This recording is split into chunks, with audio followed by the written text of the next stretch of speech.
that for so many years after that terrible tragedy, poisonous chemicals were still there? नहीं, इसमें सच्चाई नहीं है।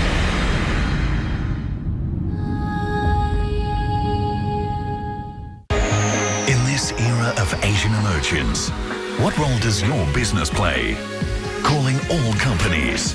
You are invited to take part in Innovation Green and Future Business Survey, the first business performance survey in Asia, aimed at assessing a company's innovation, sustainability and future business in the changing global economy. Log on to channelnewsasia.com/survey to begin survey. Supported by the following partners. Organized by Channel News Asia.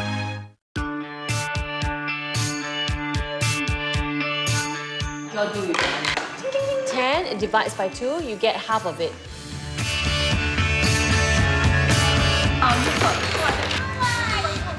Planning for my children's education. Have I been doing it right? And how do I get them there?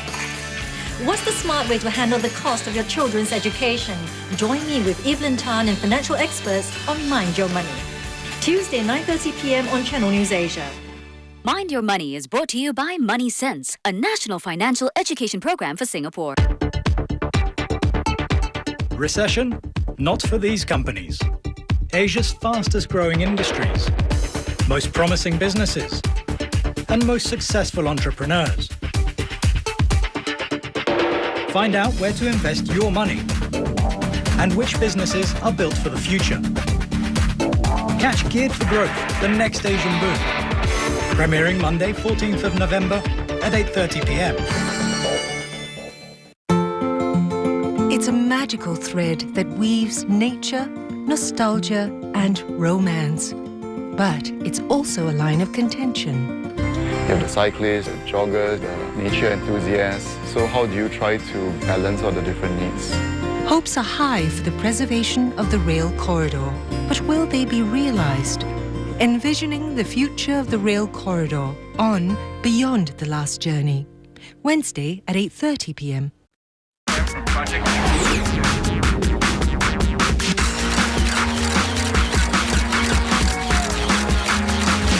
That's IT Uploaded. Hello everyone, I'm Timothy Go. That's IT Uploaded is back. Now while we were away, a lot of things happened. The iPhone 4S and Siri were born. Steve Jobs died the next day. And can you believe this? Samsung is now the #1 smartphone maker in the world, dislodging Apple from the #1 spot, which Apple only held for 1 quarter. Further down on 3rd spot is Nokia, a position it's not comfortable with. So last week in London, it unveiled a new war strategy with 2 new weapons and a new ally. Nokia bigwigs took center stage with a lot of excitement, and why not? We were invited to witness the unveiling of the Nokia Lumia 800 and 710, the first Nokia smartphones running on Microsoft's Windows Phone 7 platform. Lumia is the first real Windows phone. And with that, the CEO, Stephen Elop, signals a real change in direction for Nokia. The battleground is not just the hardware anymore, but also on the software. With both Nokia and Microsoft believing they can win with a superior OS inside a beautifully crafted handset. It looks awesome! Well, the Lumia 800 looks very much like the Nokia N9. The body is, in fact, exactly the same. On the outside, the Lumia is one solid device with a 3.7-inch responsive capacitive touchscreen, a curved glass top with clear black and AMOLED screen. On the inside, Windows Phone 7 Mango is the boss. The user interface tiles display all the apps you need without having to launch an app to get to the activity. Though unique apps are limited for now, like location-based services Nokia Drive, Nokia Music Mix, and ESPN Sports Hub. All of these things come for free and only on Nokia. The success of the Windows Phone devices is vital for Nokia's attempts to regain its once mighty position. Same goes for Microsoft's mobile division. It is riding on Nokia to give it a secure position in the smartphone world. So is Nokia right for calling the Lumia the first real Windows Phone? Microsoft seemed to think so.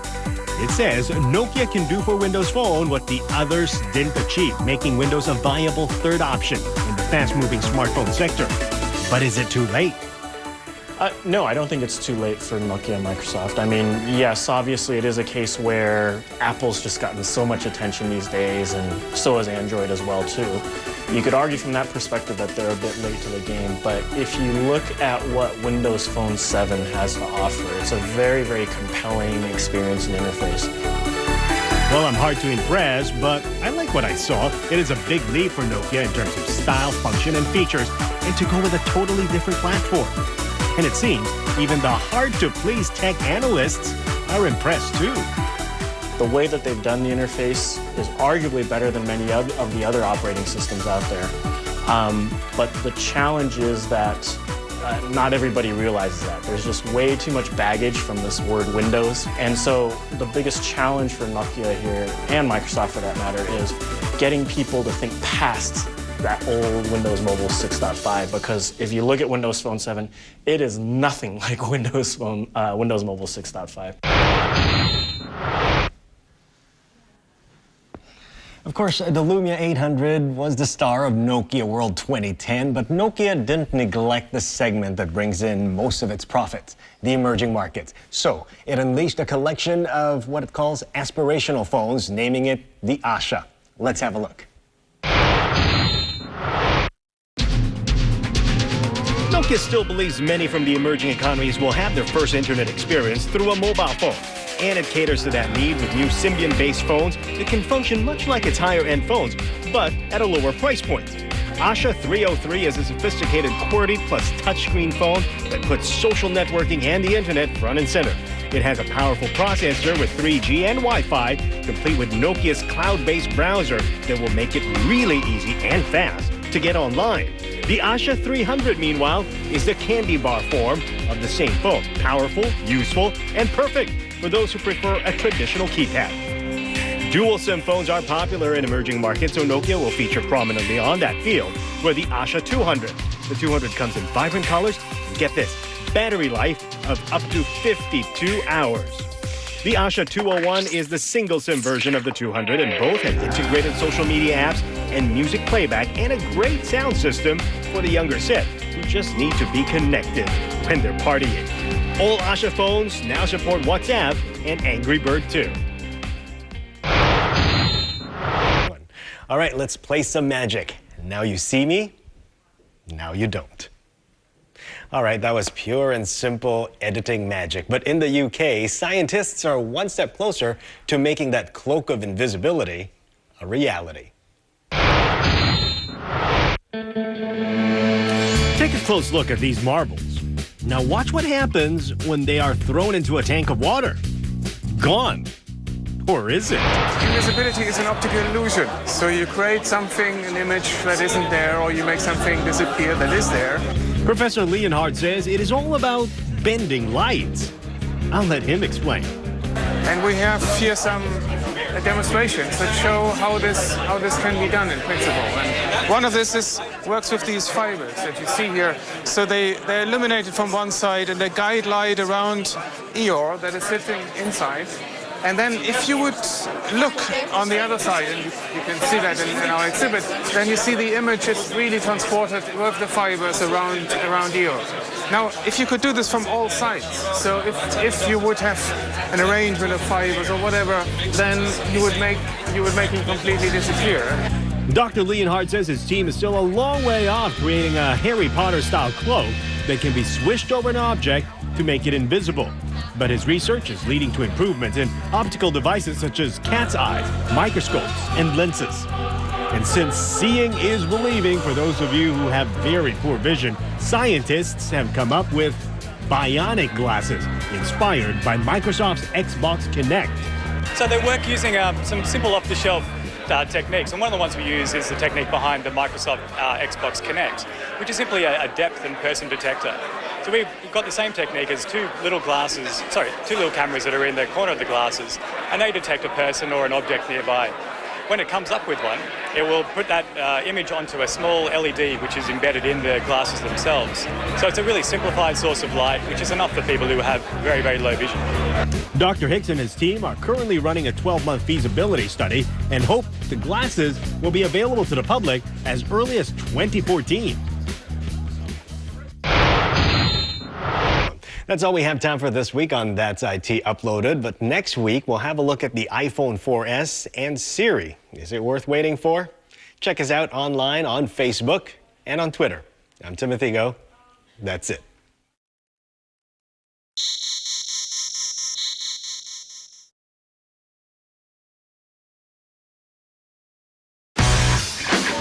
It wasn't a sex video. Nor did she show a lot of skin. But a 14-year-old girl called Adeline has propelled to fame in just a matter of hours. All because she claimed to have slapped her mother and then posted on Facebook. Is social media changing the way our youth behave? Or is it simply confirming what we've known all this while and making it worse? How I Slapped My Mother on Blonde TV Wednesday, 8 p.m.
The mind this November. Mind over matter. Watch ASEAN athletes race for gold in Palembang and Jakarta, Indonesia. With updates and features from our sports reporters at the region's biennial sports meet, the 26th Southeast Asian Games 2011. Asia's best business minds. Get an inside scoop on how innovative businesses gave birth to a new generation of billionaires on this side of the world, geared for growth. Mind-boggling discoveries. Learn why Asia is beginning to move towards scientific domination and meet the people behind these breakthroughs. Super Science 2. Unravel the power of the mind this November on Channel News Asia.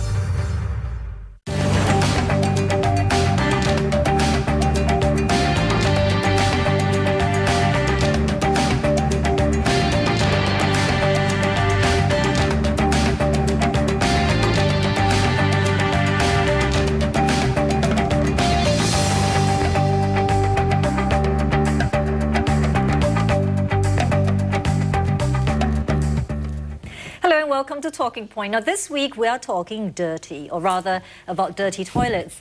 Now, in a recent survey conducted by the Restroom Association, most people rated the standard of public toilets here to be normal. But for the third year running, coffee shop toilets topped the list of dirtiest loos in Singapore. In fact, the Environment Ministry set up the Public Hygiene Council to try and flush out the dirty habits of Singaporeans. Just why are our public toilets, especially those in food centres and coffee shops in the heartlands, so dirty?